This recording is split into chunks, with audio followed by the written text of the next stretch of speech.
My dear crystal lovers, welcome back to the channel. If you are new around here, my name is AM. I'm a small business owner here in Copenhagen and I have a company named AVIUVI. At aviuvi.com you can go and find the most amazing, spectacular and ethically sourced crystals from all over the world. I will leave a link for it in the description below. As you can see, I took a little visit to the plant house because I had to go and pick up a lot of the beautiful herbs that are in the garden right now. We have summer solstice coming up, and summer solstice is the beginning of summer here in Denmark, but it's also right now that a lot of the herbs, a lot of the plants is at the peak at the moment, so I had to go and get some herbs for the apartment. As you saw in one of my earlier videos, I've been drying them and you know, of course using them in all kinds of foods, and I'm really exploring right now medicinal herbs too, so I'll get back to you with my findings on that. But this video is going to be mostly about the summer solstice, how we celebrate, because we do a lot of things at the solstices and the equinoxes. It didn't start out that way, but it has just become more and more elaborate, and we really enjoy it. Here in my household, equinoxes and the solstices, they describe really beautifully and explain really beautifully the change of the seasons. It was something that we really got into when we became parents, because it was a great way of explaining this planet that we're living on to our son, and the change of times, the change of scenery and nature, this cyclical reality that we're living in. And it's very much present here in Denmark and here in the north. The summer is really different from the winter, and we feel it both mentally and physically up here. And of course you can see it all around you. So I'll get back to the herbs in a little bit, because now we're going into the summer solstice. And what does that mean, that we're going into a new season? It means bodily changes. So we eat differently, we sleep differently, we wake up a lot earlier because the sun rises. We might even go to bed even later because the days are just so long. Whereas in the winter months, we sleep a lot more, we eat a lot more dense foods. And I think I mentioned in a video around New Year's that I never set New Year's resolutions.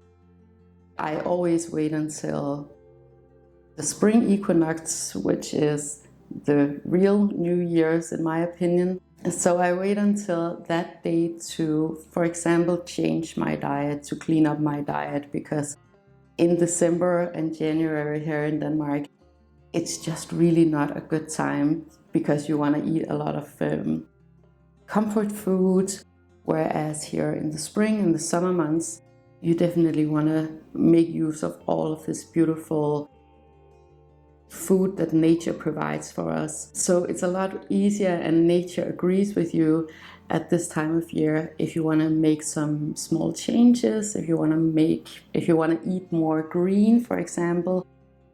This is a great time to do so. For the summer solstice, there is a lot of emphasis on the richness of nature and the abundance of nature, and all the seeds that you've been sowing physically or mentally in your head. is coming to life at this moment. I love using nature as a metaphor for life just in general, because you have all of nature backing you up on the things that you want to manifest in your life at this time of year. You have a lot more energy, so it feels like you have more hours during the day. There's a lot more possibilities than there is in January and February if you live here in Denmark. So yeah, there is a lot of emphasis on plant life right now.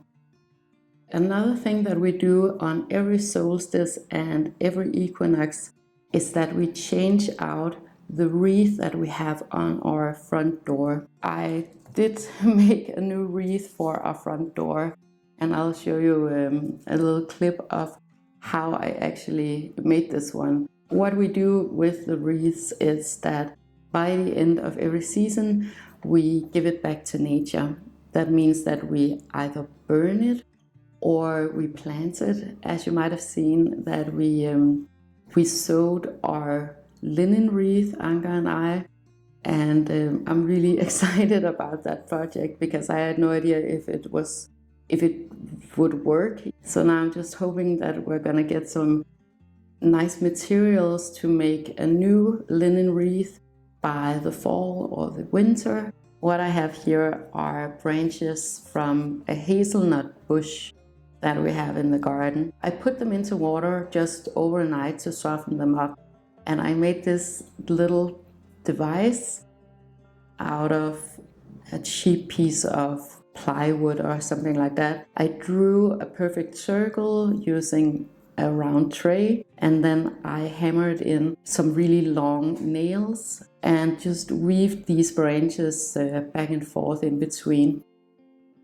I did the same thing with some weeds, and that one is currently drying in the plant house, and I'm super excited to see that. Of course, because these are disposable wreaths, we are giving them back to nature. We want them to be as clean as possible. So this was a great method to actually make this without, first of all, going out and buying something that we're gonna burn or bury, but also a great way of having a ceremony with making these wreaths. So wreaths are traditionally used for symbolizing this cyclical nature of time, and it's been used in these regions for thousands of years to symbolize the life cycles and the cycles of nature. So it's a really perfect indicator and a perfect reminder, and I'm always really looking forward to getting a new one up every season.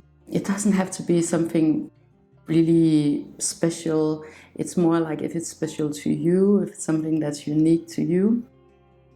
I like something that's a little bit more simple and minimal, so that's why I do it like this.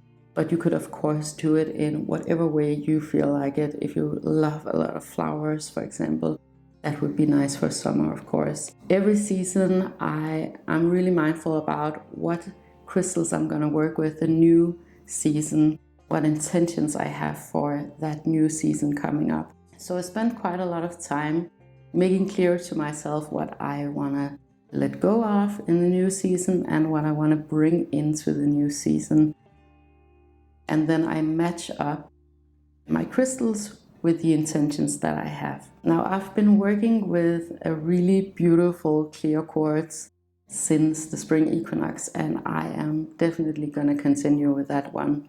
So it's not that you necessarily have to change out your crystals every single season, and some crystals, like the ones that I wear every day, all day, and every single year. But if there's something that I want to emphasize in my life and bring into my life, it could be that I want to ground more, or I want to explore more, be more creative.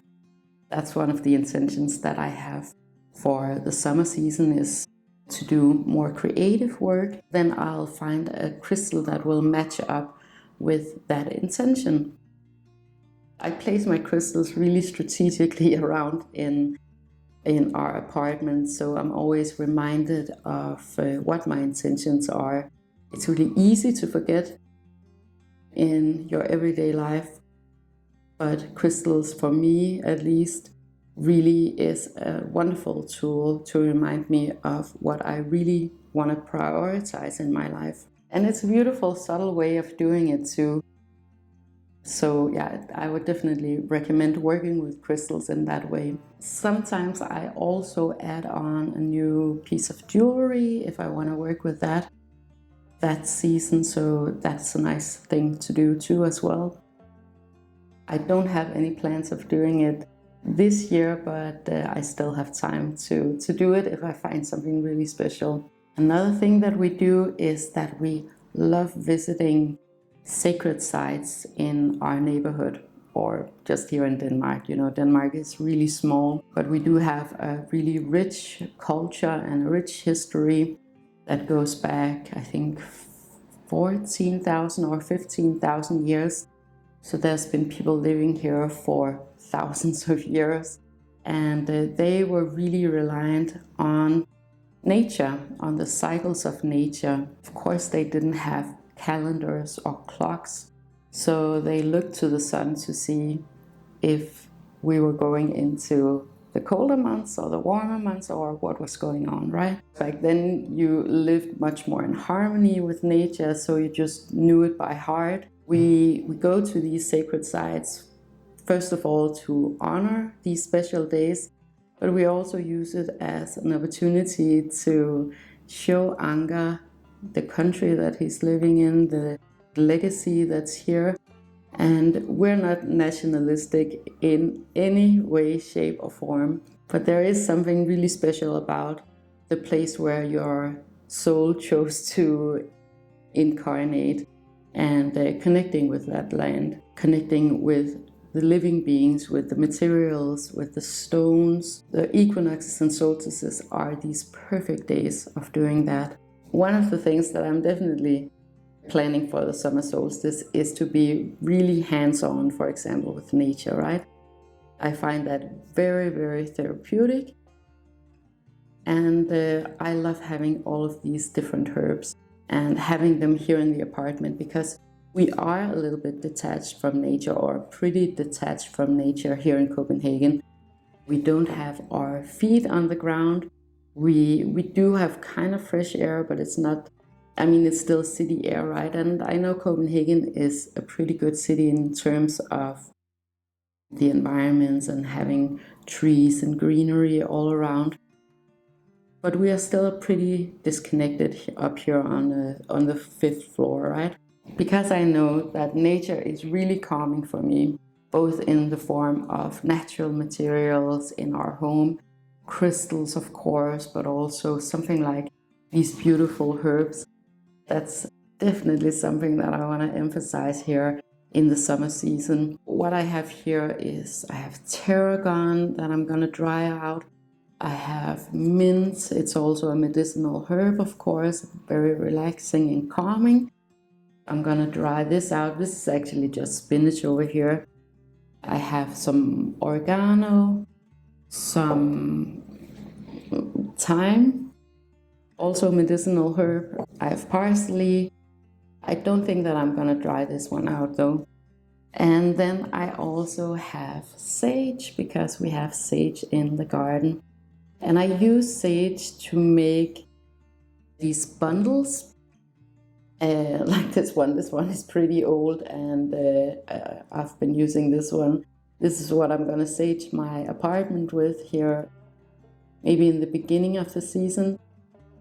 And I'll show you how I bundle these up, because all of these other herbs, you have to, when you dry herbs like these, you have to provide them with a lot of airflow. So you can't like press them up against one another. They have to have good air circulation so they don't get infected with something or they start disintegrating. But with sage, you actually have to pack them really tightly together.